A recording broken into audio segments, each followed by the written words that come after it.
Let's sing a song about California.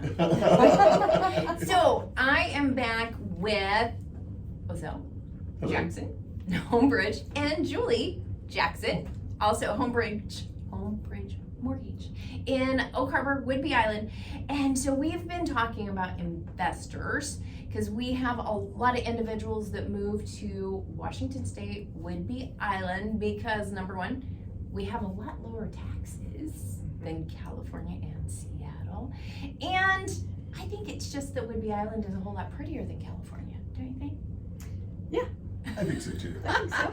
Although I was born in San Diego, but I think Whidbey Island's a great place to live. So we wanted to chat about pre-retirement houses.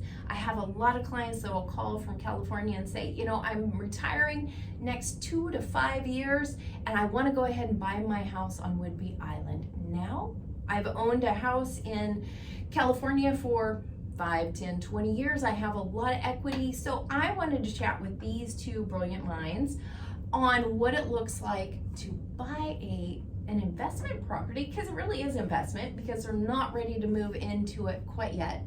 So help them understand what this really means to buy a property now, thinking that they're not going to live in it for another 5 years.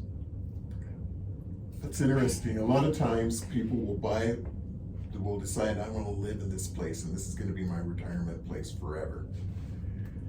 But yet when they start thinking about buying a house and using it as an investment and renting it out, they're saying, why would I want to rent out my forever place?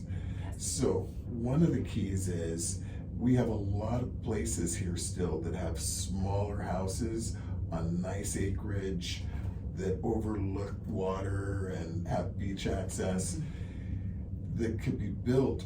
You can tie it up now, rent it out now, and then when it comes time, you can build your forever house on it. And you actually can make a little bit of cash flow in the meantime, because if you buy some of these houses and you put them together right, you could possibly make it so that the monthly payment is greater than the rent is greater than the monthly payment, property taxes, and the things that are associated with ownership. Yeah. Especially if you look at short-term rentals.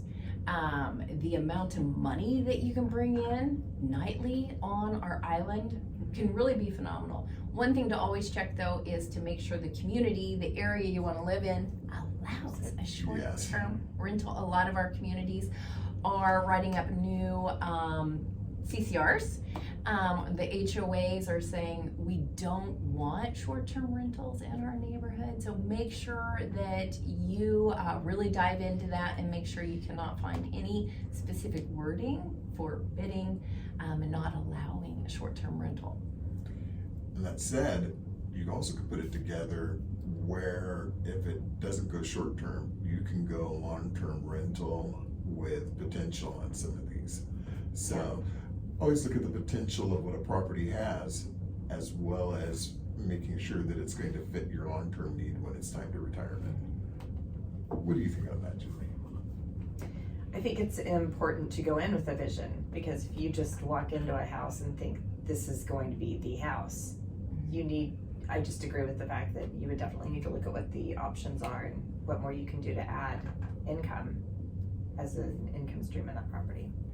And especially if it's a house that's going to need some renovations, you might hold off on doing those renovations to make your dream home, because then you can rent it as is and think, okay, and then once I'm ready to move here full time, we can then do those renovations and not have to worry about tenants, you know, banging up your beautiful new walls and your new kitchen, and you know, that you could then do those renovations when you're ready for it to be yours and only yours. Absolutely. Oh, super. Well, thank you guys for joining me on this quick video. Absolutely.